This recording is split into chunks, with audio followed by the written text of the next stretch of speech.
Personal law board ने जितने भी मुद्दे आज तक उठाए उसमें एक में भी कामयाबी हासिल नहीं हुई, बल्कि नाकामी नहीं हमारे सामने खड़ी है हर एक मुद्दे पे, चाहे वो बाबरी मस्जिद का हो, ट्रिपल तलाक का हो। बाबरी मस्जिद का केस जो हम लोग बुनियादी तौर पे हारे हैं, उसकी बड़ी वजह ये थी कि हमारी सारी मिली तंजीमों ने ऑलमोस्ट सरेंडर कर दिया। तो हमारी एक वैल्यू है, वैल्यू किससे है?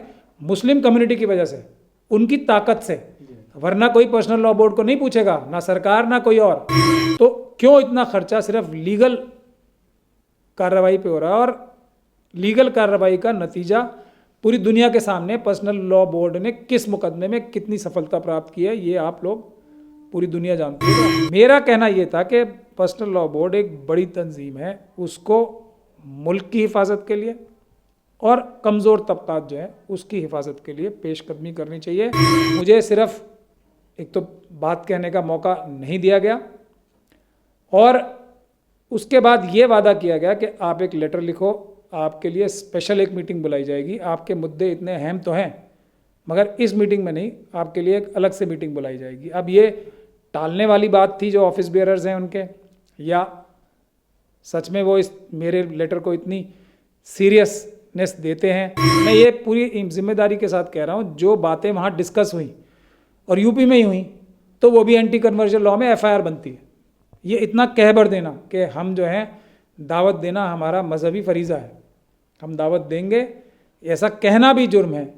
इन सब चीज़ों को जो आज मुसलमानों को और शेड्यूल कास्ट को, शेड्यूल ट्राइब को और दूसरी माइनॉरिटीज़ को जो बुनियादी तौर पे ख़तरा है, वो इस बात से है कि संविधान के ख़िलाफ़ जाके सरकारें काम कर रही हैं, आइन के ख़िलाफ़ जाके सरकारें काम कर रही हैं।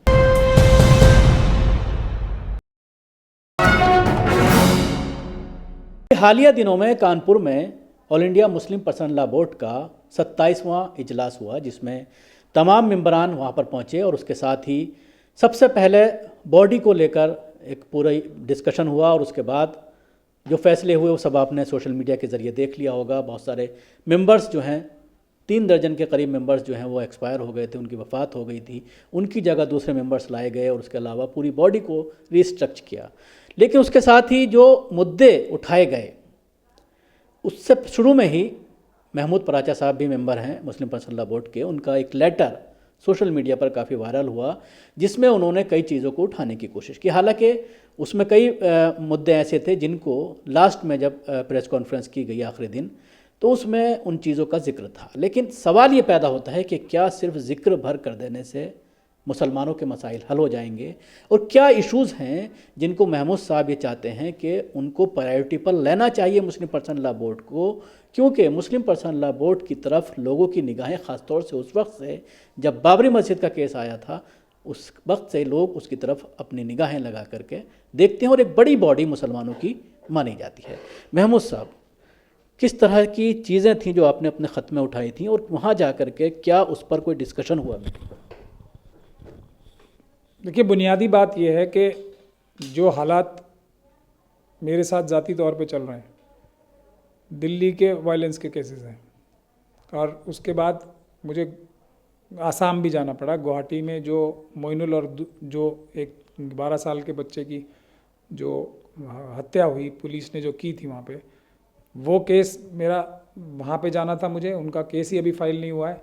तो एक दिन पहले मैं वहाँ था, बीच में दिल्ली दंगों के केसेस भी थे, फिर भी मैं वो सब, और उसके तुरंत बाद कल मुझे त्रिपुरा जाना था। तो इतने बिजी शेड्यूल में से भी, और वो कोई मेरे जो दूसरे क्लाइंट हैं, जो मेरे कमर्शियल या दूसरे क्लाइंट्स हैं, उनकी वजह से मसरूफ़ नहीं था, मैं इन केसेस की वजह से ही मसरूफ़ था, जो कि बहुत ही अहम है मजलूमों की मदद के लिए।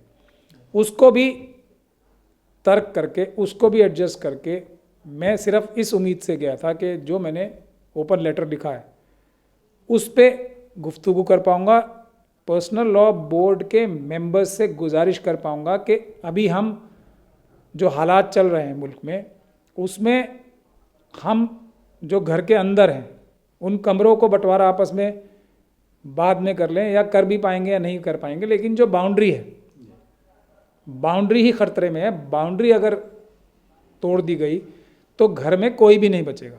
तो उस मुद्दे पे मैं बात करना कि ओपन लेटर भी लिखा था, लेकिन हालात के बारे में मैं अर्ज नहीं करना चाहता हूँ कुछ।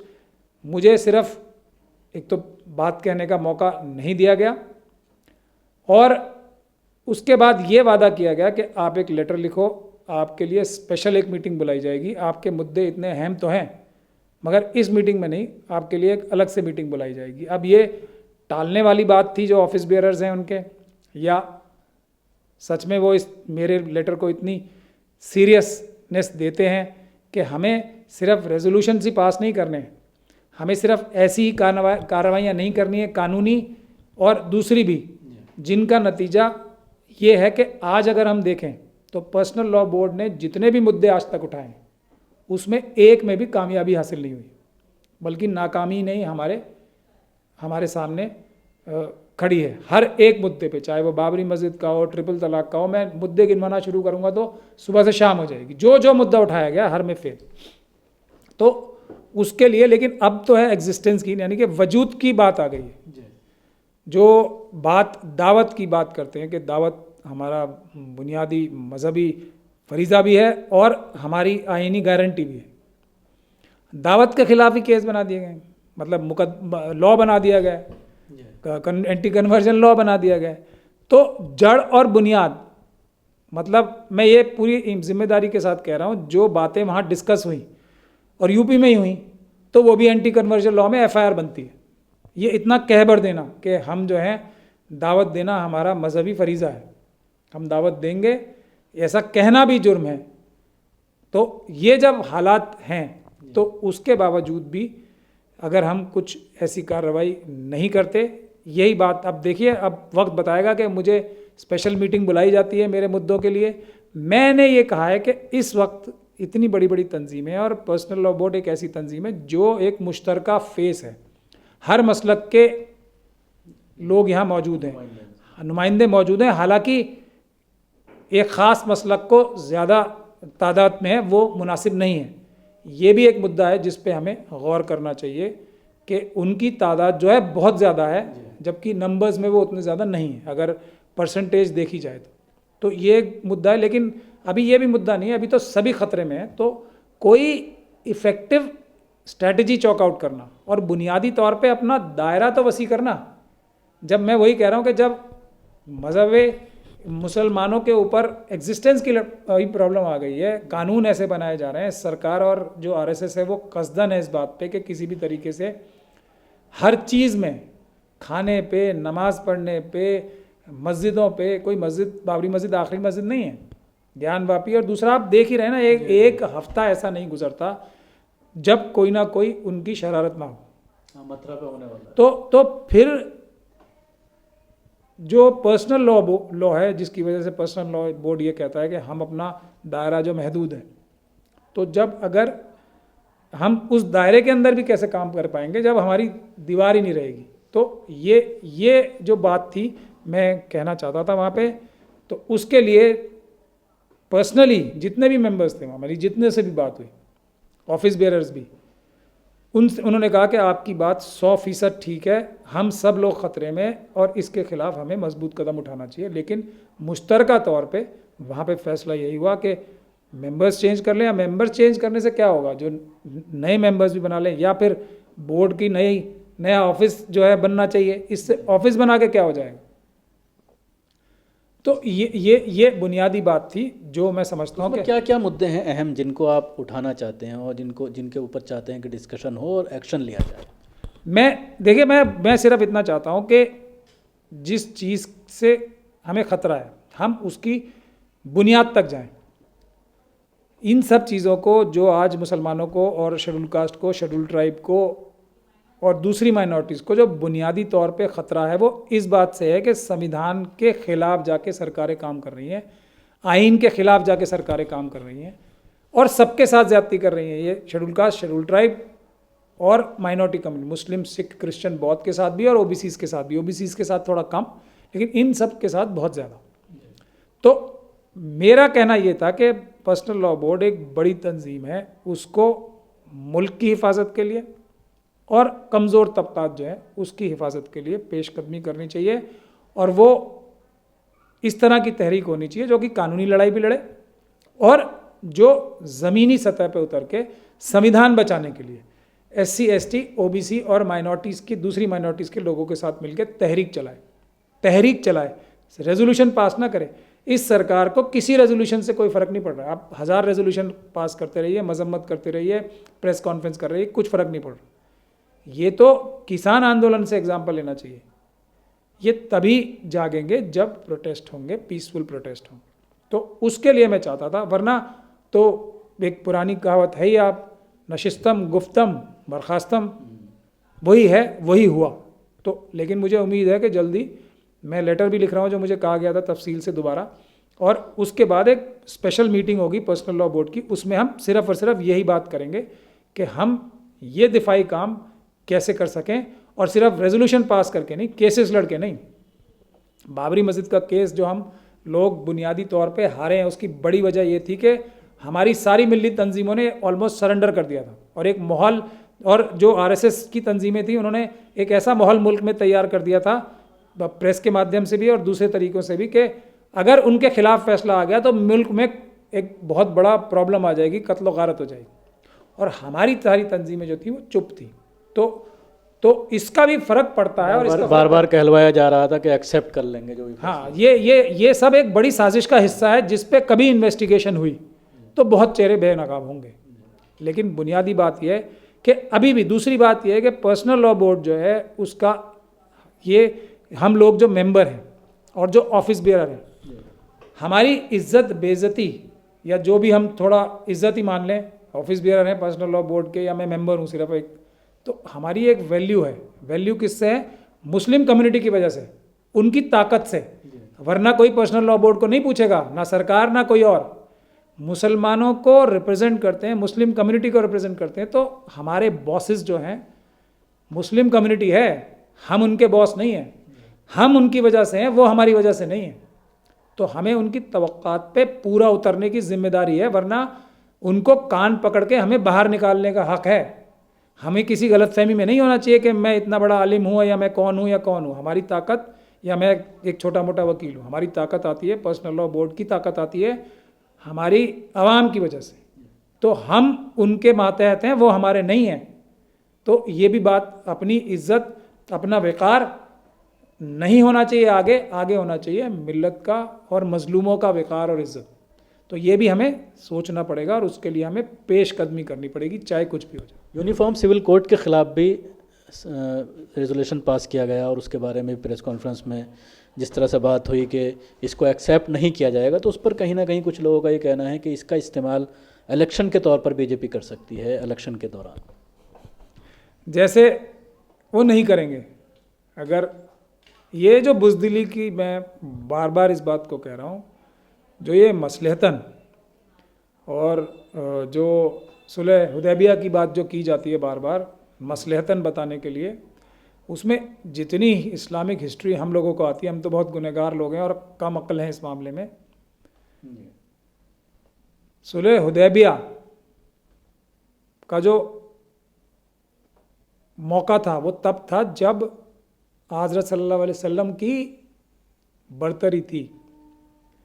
तब उन्होंने, जो लोग सामने कमज़ोर थे उनसे सुलह की थी। उस सुलह में बरतरी होती है कि हम लोग ताकतवर हैं, मगर हम किसी के ऊपर नाजायज़ नहीं करेंगे और हम उनसे सुलह करेंगे। ऐसा नहीं कि हमारे ऊपर तो रोज़ डंडे पड़ रहे हैं, हमें एक कांस्टेबल ही उठा के ले जा रहा है और हम कह रहे हैं कि हम मसलतन, और सुलह हुदैबिया का एग्ज़ाम्पल दे के बोलेंगे हम मसलतन चुप हैं।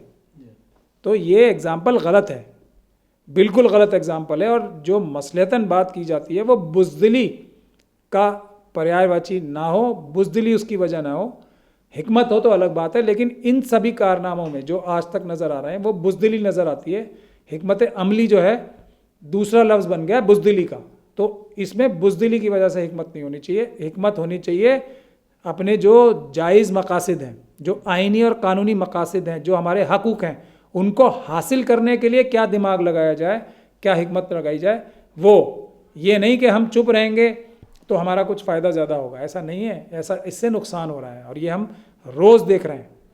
तो और इसको तीसरी अहम बात यह है कि जितने भी सबसे ज़्यादा ख़र्चा जो पर्सनल लॉ बोर्ड का होता है, मैं उस पर भी अभी कुछ रिसर्च कर रहा हूँ और सबूत इकट्ठे कर रहा हूँ, वो लीगल उस पर होता है। तो बहुत सारे ऐसे वकील हैं मुझ समेत जो प्रो बोनो काम करने के लिए तैयार हैं और अच्छे वकील हैं सब। तो क्यों इतना खर्चा सिर्फ लीगल कार्रवाई पे हो रहा है? और लीगल कार्रवाई का नतीजा पूरी दुनिया के सामने पर्सनल लॉ बोर्ड ने किस मुकदमे में कितनी सफलता प्राप्त की है, ये आप लोग पूरी दुनिया जानती है। तो हमारा जो इतना खर्चा हो रहा है इस पे भी मिल्लत से एक बात बार बार कही जाती है कि मुस्लिम पर्सनल लॉ बोर्ड का काम सिर्फ मुस्लिम पर्सनल लॉ का तहफ़्फ़ुज़ है, बाकी और इशूज़ पे कोई बात नहीं करनी। उधर बात करते हैं बीजेपी की, आरएसएस की, वो कहता है कि मुस्लिम पर्सनल लॉ बोर्ड का कोई संवैधानिक वैल्यू नहीं है, वो एक एनजीओ है। नहीं, एनजीओ है, संवैधानिक है या नहीं है, मैं बुनियादी तौर पे कह रहा हूँ कि ये हक हमें पर्सनल लॉ बोर्ड को किसने दिया कि हम सिर्फ इस चीज़ में महदूद रहेंगे? मैं ये बुनियादी सवाल उठा रहा हूँ, ये किसने हक दिया? ये तो पब्लिक को बताना चाहिए कि वो हमसे क्या तवक्को रखती है।